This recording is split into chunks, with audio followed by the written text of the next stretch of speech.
of Kane's work was to conduct research about Trevor Phillips to stop him becoming the head of the new Commission for Equality and Human Rights, or CEHR. On the 26th of June, Jasper wrote to Kane, "Can you draft a possible article outlining my opposition to TP, Trevor Phillips, becoming CEHR chair on the basis of his track record at the Commission for Racial Equality?" Kane agrees, as long as she will be paid. This idea had been brewing. 8 days earlier, Jasper had written to a colleague that we should develop a devastating critique of TP tenure at CRE, and that if he took charge of the new organisation, it would be like taking control of a train that is destined to crash, or becoming the captain of the Titanic. I showed these emails to the anti-racism campaigner, Suresh Grover. I don't think the mayor's office should be involved in discrediting any individual, never mind using public purse to discredit individuals, regardless of the position that they're going for. And of course the issue is that the position of the Commissioner for the Human Rights and Equality is a very pivotal position. But if that information is true, I'm just gobsmacked. On the 5th of July, the research done by Anne Kane on Trevor Phillips was published in an article on this website, Black Information Link, part of a group of which Jasper used to be a trustee. A week after publication, Kane revealed her satisfaction at the article's effect. "I have feedback that TP was rattled by Blink material. Apparently his candidature was being promoted as something that would please black communities, and the publicity indicated contrary to that."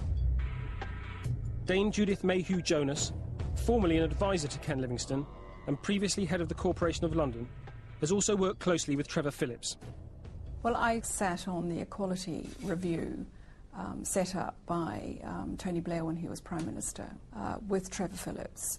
Trevor is an outstanding candidate and was the most appropriate person to be appointed. I would be shocked if I thought that people actually spent public money in a campaign to discredit someone as good as Trevor. So if that is the case, then I'm upset to hear that, and I am very surprised. Kane's full consultancy cost the taxpayer £14,400. Dispatches has discovered that her appointment was signed off by the mayor himself.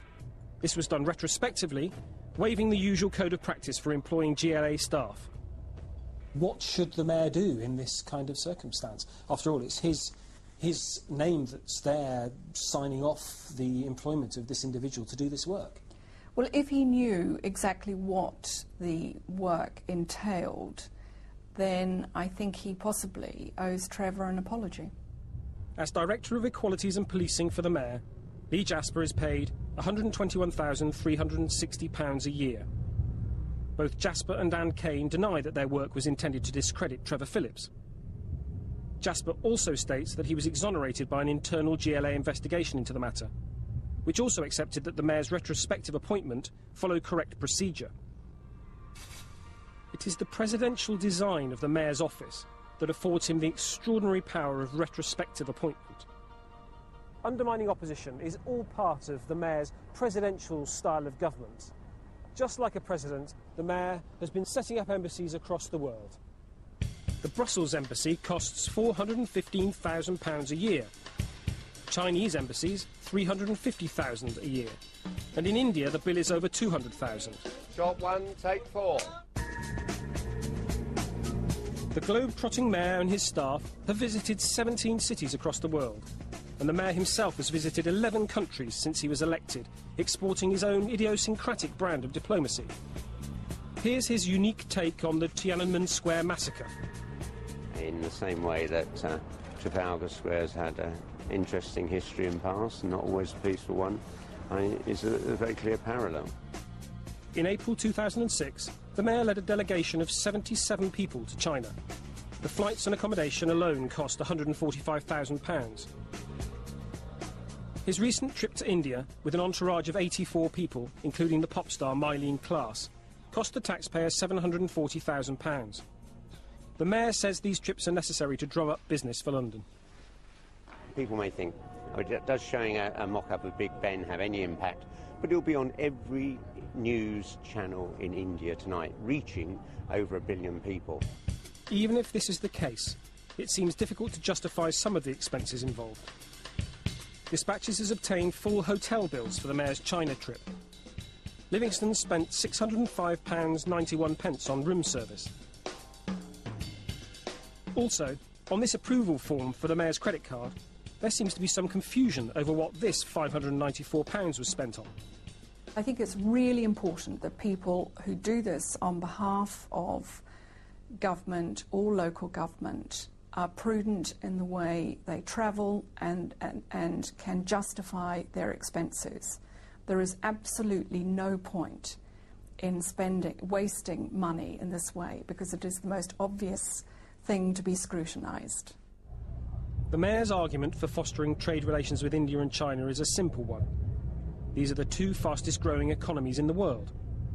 The same cannot be said for Cuba, which the Mayor spent £13,000 visiting in 2006, or Venezuela, where the Mayor is in the process of setting up yet another embassy. The Mayor and his team are spending significant sums of public money on foreign trips, some of questionable value to the people of London. In part 2, we investigate Livingston's foreign policy and ask if anyone is really holding the Mayor to account.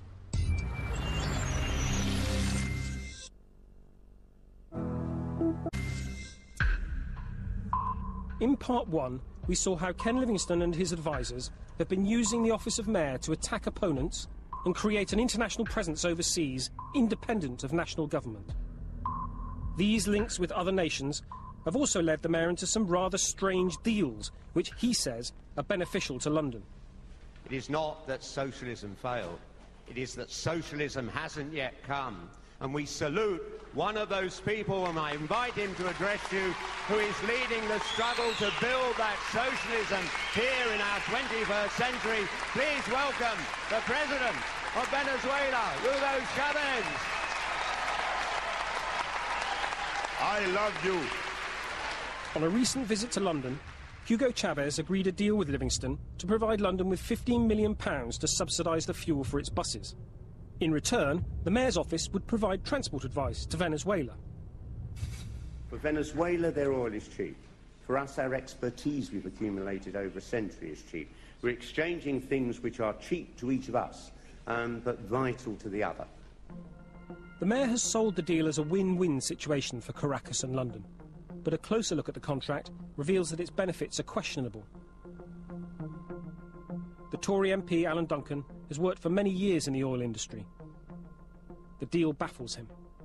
It is the Mayor's office providing services to Caracas in Venezuela, connected with a subsidy by Venezuela of transport for London's sort of diesel costs.